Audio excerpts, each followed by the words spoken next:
In Missouri, cleanup efforts are underway after 7 tornadoes tore through the St. Louis area Saturday evening. Several counties are dealing with blocked roads, damaged buildings, and no power. John Kipper has more. To give you an extent of some of the damage here in Fenton, this pile of rubble here actually came from that old firehouse behind me as it flew into this church parking lot sometime during the storm. Down the road, other residents were dealing with their own damage. Sunday was a day of work for Brian Anderson.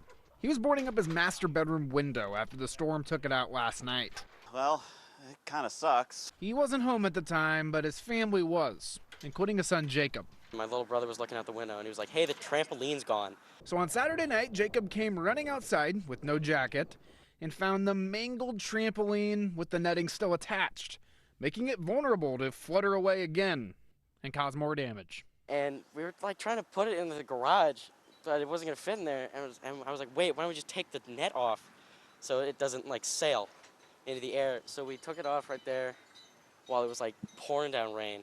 This was not the only damage News 4 found in Fenton. The tornado's path also crossed over Booter Park. You could find uprooted trees that turned into playgrounds for kids. Drone 4 also spotted the missing roof from the old fire station. Back over at the Andersons, the trampoline is a lost cause. Siding and piping on both Anderson's and his neighbors' houses are damaged, and a window needs replaced.